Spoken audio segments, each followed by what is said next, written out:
की तरह सजाई जाने लगी। दरवाजे दरवाजे पर कलश से शोभित है, बंधन बार बंधी है, केला के खम्भ लगे हैं। सब लोग बड़े प्रसन्न हैं कि प्रभु श्री राम का राज तिलक है। अच्छा, देवताओं ने एक बात सोची, प्रभु तो भूतल का भार हटाने गए, अगर ये राज्य की लालच में पड़ गए और राजा बन गए तो फिर ये भूतल का भार कैसे हटेगा।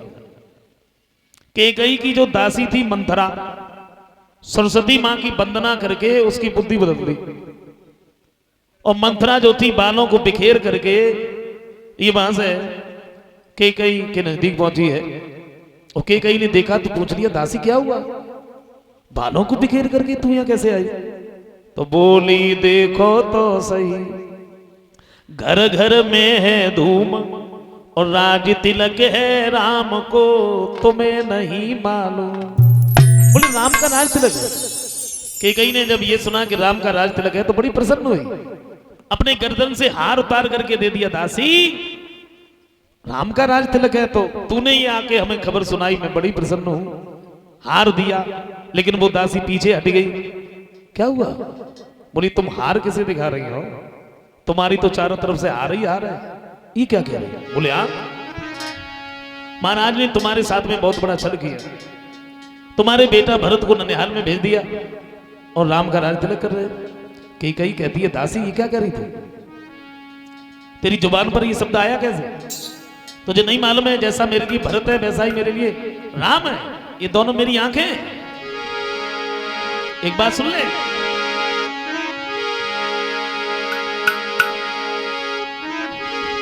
तेरी घर ऐसी बात गई तो मैं बाल बाल नु चुबा लूंगी, नालायक तेरी खाल खींच और दोनों आंखें खिंचवा।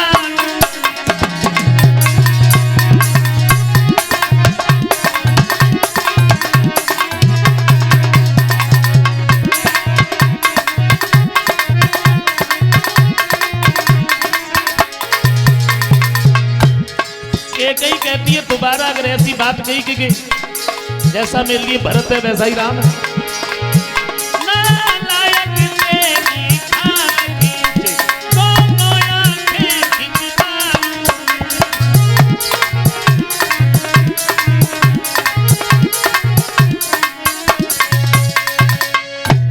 जवाब दिया, दोबारा ऐसी शब्द जुबान पर नहीं गाना।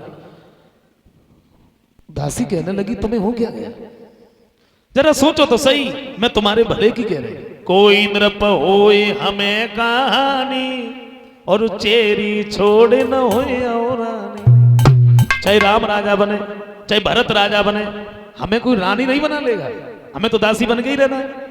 मैं तुम्हारे भले की कह रही हूं और तुम्हें हो क्या गया है। कैकेयी के दिमाग में बात फिट बैठी गई, दासी तू तो बिल्कुल सच कह रही है, महाराज ने हमारे साथ में बहुत बड़ा छल किया, हमारे बेटा को ननिहाल में भेज दिया, राम का राज तिलक कर रहे हैं, मुझे करना क्या है। बोले, तुम्हारे जो 2 वरदान है महाराज के ऊपर धरोहर के रूप में, वो तुम दोनों वरदान मांग लो। वरदान मांग ले? हाँ। वरदान में क्या मांगे? भरत के लिए राजगद्दी और राम के लिए 14 वर्ष का वनवास।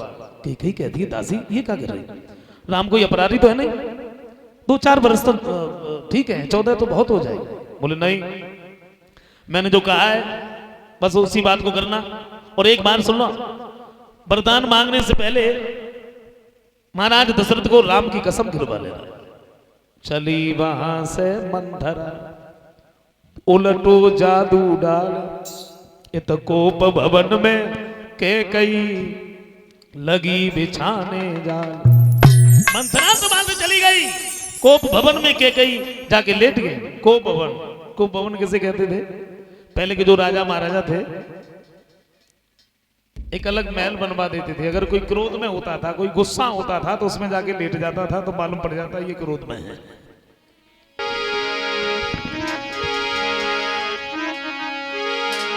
कर दिए वस्त्र सब तार तार, लटके मोती कंगाल भरे,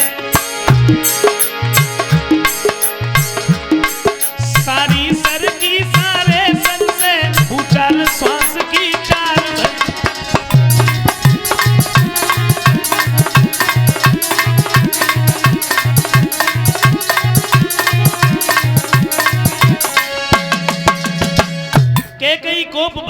जाके लेट गई।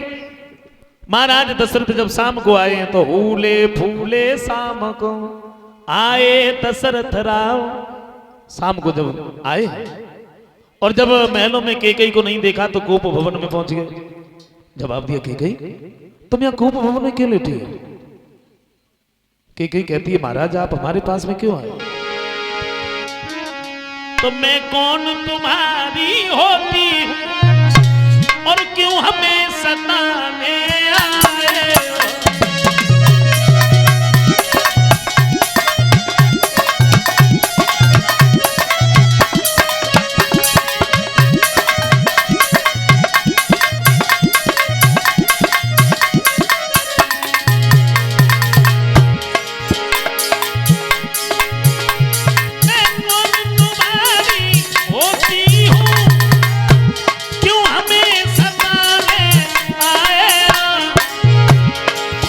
और मन में रखते हो स्वार्थ भाव प्रत्यक्ष मनाने आए हो।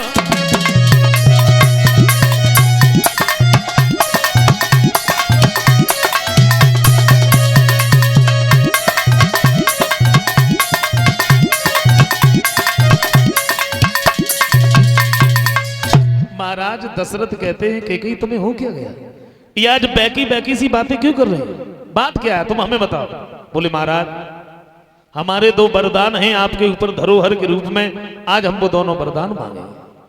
महाराज दशरथ कहते हैं केकई अगर वरदान मांगने थे तो कोप भवन में लेटने की क्या जरूरत थी? तो हमसे कह देती, क्योंकि आज मैं बड़ा प्रसन्न हूं, राम का राज तिलक है। मांग लीजिए क्या मांगना है? बोले पहले आप राम की कसम खा जाओ।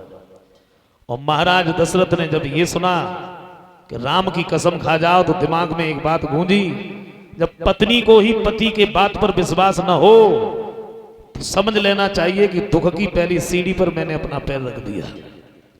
बोले तुम्हें मेरी बात पर विश्वास नहीं है? तुम्हें हुआ क्या? मांगो ना। बोले नहीं महाराज पहले राम की कसम खा जाओ। तो दशरथ कहते तुम्हें क्या हो गया? तुम्हें नहीं मालूम है रघुकुल नीति सदा चली आई, प्राण जाए परम धन जाए।